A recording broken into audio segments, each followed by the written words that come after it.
Hey, do it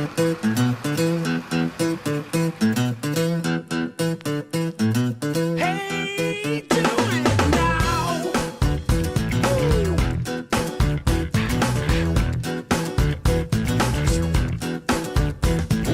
Watch a boogie sing out. And welcome to the show this morning. It is 6:17 on your drive into work as we kind of get our day started here in the world. Really kind of looking around as, things are kind of percolating along. Day 32 of the government shutdown. And again, really haven't come to any type of resolution. It was interesting on Friday, actually, Donald Trump had put out a tweet that he was going to have a major announcement on Saturday. And this was to solve the government shutdown. And the hint was that came out before the actual announcement that he made on Saturday was that he was going to ask for the money for the border wall in exchange for extending a lot of the protections for the immigrants that are here illegally through DACA and other forms. And so this was a gesture by the current administration to try to end the shutdown. But before he even made the announcement, again, the leak had already come out about what was going to be in this announcement, as always. Always a leak. Always going to be a leak. The Democrats shut the deal down. Said that, this is a no deal. It's a non-starter. It's not even going to happen. So even before the announcement was made, it was already shut down. So, today, day 32, of course, nothing happened over the weekend. But now the Senate is now preparing an offer to send to the White House for funding for the border wall and extending these protections rather than for a year, up to 3 years for these DACA immigrants. So we'll see where this goes. I don't suspect it's going to really get any traction at this point. The Democrats are simply not going to fund a border wall in any, shape, form, or fashion. And so we'll see what happens here. But again, the issue with the government shutdown and the important point here is there's some things that are happening now outside of the reporting issues, right? There's a lot of government reports that aren't going to be issued. We're now past the point to where we're likely going to see any type of employment report at this point, or any type of GDP report as to what's happening. So we're going to see some of these bigger economic reports that markets and economists tend to look at. They're going to be delayed for some period of time as this thing continues to drag on. But there is other impacts that are actually more tangible and physical to our economy.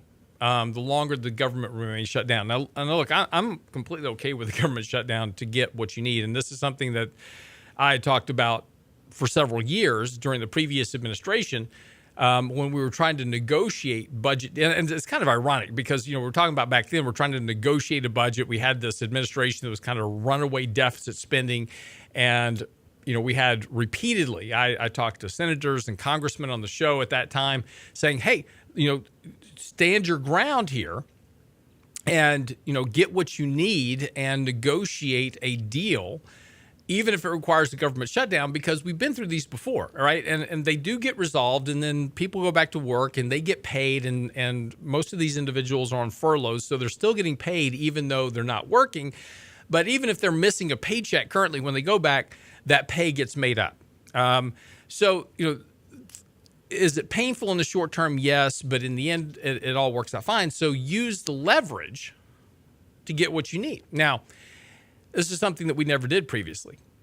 Now, it's interesting. At that point, we're talking about the fact that we need to use this leverage to try to get some hold on the deficit spending, because we were basically running $1 trillion a year in national debts and deficits, and we doubled the national debt under 8 years of the previous administration. It was an outrage, right? It was an absolute outrage. But yet we're doing it again now even faster, that we're running up the debts and the deficits at this point. So, it's fine, but we have given up this idea of actually trying to run a fiscally responsible government. Now, the reason I bring this up is because there is a theory called MMT, modern monetary theory. And whenever we want to change something that we don't like, we call it modern. you know, we didn't like the way portfolios were running back in the 60s and 70s. We need to come up with a new idea. So we called it modern portfolio theory. So we don't like the way the government's running up debts and deficits. So about 8 years ago, not quite that long, about 6 years ago, this new modern monetary theory showed up, which was basically a justification for running a government on a major deficit. So, remember, prior to 1980, we didn't have a national deficit. We pretty much lived within our means and pretty much we ran the government fairly tightly on a budget. And then beginning in the early 80s, under the Reagan administration, we decided that, and rightly so at that point, we'd just come out of double back-to-back recessions. We had really, really high interest rates, 12, 13, 14, 15%. And the Reagan administration was trying to break the back of this kind of runaway inflation interest rates at the time. So we engaged in deficit spending to try to reverse things within the economic environment. And it worked, right? It began to actually lower interest rates. Inflation began to come down. Things began to stabilize. And the government had stepped in at that point correctly, used some deficit spending to try to support the economy during this transition. And it worked. Well, under the economic theory, Keynesian economic theory, the government is supposed to do this during an economic downturn. And when consumer consumption, which is what drives the economy, begins to slow, the government steps in to kind of pick up the slack until consumers kind of get back on track. And this helps stem the tide of the recession, so to speak. Well, after the Reagan administration, people go, hey, I love that. So the Bush administration came in and said, well, if a little bit of deficit spending is good, more's got to be better, right? So kind of like my dog with his dog treats. Hey, if 2 work, give me 4. Exactly. So Bush took on, did it some more. Clinton administration, hey, more deficit spending is even better. Bush administration, same thing. And then, of course, by the time the Obama administration got attacked, man, it was all on for deficit. Now, they all talked the game about debts and deficits, saying, oh, we need to reduce the debt. We need to reduce our deficits. We need to be fiscally responsible. The previous administration, when Barack Obama was running for president in 2007, said it was a crime. It was unpatriotic. It was almost treasonous that we're borrowing so much on the government credit card. He's going to fix that. And then he doubled the debt. And the Trump administration coming in, same thing, right? We got to solve the debts and deficits. So we passed tax cuts to boost economic growth, but we never cut spending. And as I talked about with Congressman Kevin Brady at the time, who's head of the chairman of the House Ways and Means Committee, even he admitted that if we don't solve our spending problem, that even tax cuts are going to be ineffective longer term. And that's exactly been the case. So, despite the fact that we had these tax cuts and issues, we really haven't seen economic growth pick up outside of natural disasters and a tremendous amount of deficit spending. But, and of course, markets really struggling because of what's happening economically, not just domestically, but globally. So, but again, this all comes back to the debts and the deficits and the impact on this. And this is the issue comes to this kind of this disturbing theory about modern monetary theory, which basically says government debt is not important. Government debt's not important as long as the government can print its own money. So in other words, as long as we can run a printing press, we can run up as much debt as we want. And the point of that is that we can just print money to pay for the debt. So we don't ever have to actually worry about paying off debt. Now, that's a true statement.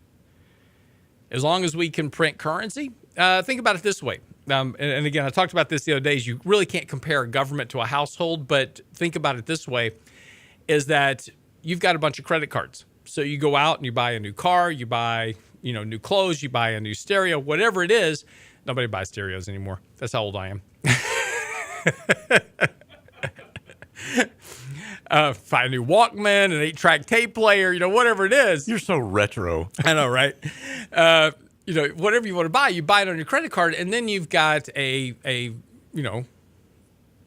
ability to counterfeit money in your basement, right? So you go downstairs, you counterfeit a few $1,000s, you pay off your credit, and you can do it all over again. And so as long as you have the ability to counterfeit money and not get caught, then you can basically run up, whatever debts you want. and the debts when the debts come due, you can always print up some more money to pay those debts. And that's the theory behind modern monetary theory, that as long as we can simply print currency to pay our debt, everything's fine. Well, but the problem is that ultimately those debts do come due, and simply printing money to pay those debts doesn't increase the economic prosperity of the country. It does lead to higher rates of inflation ultimately, because the more money you print, the less value it has. And of course, the standard of living within the global economy, and when I say the global economy, the domestic economy, doesn't improve. And if we take a look at what has actually happened in the U.S. economy really since 1980, what we find is that as we continued this issue of continuing to run amok, monetarily speaking, in terms of government, the economic prosperity of the country really has not grown. In fact, economic growth has fallen from 8% annually to 2.5% currently. Inflation has, and which is a function of economic growth, ultimately has fallen to historically low levels, and we're struggling to try to get that up a little bit. Wages haven't grown for individuals since 1998, and household net worth has actually declined in terms of the survivability of a family of four to meet a standard of living in the economy has been on the decline. So there is clear anecdotal evidence that running massive debts and deficits to try to sustain a non-budgetary policy in government is not healthy economically. But hey, you and I already knew this.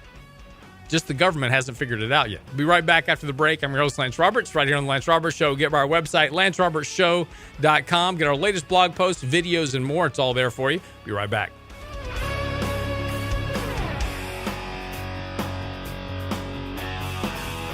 Get daily investment news you can use, delivered at the speed of the internet. Sign up for Lance's newsletter now at lancerobertsshow.com.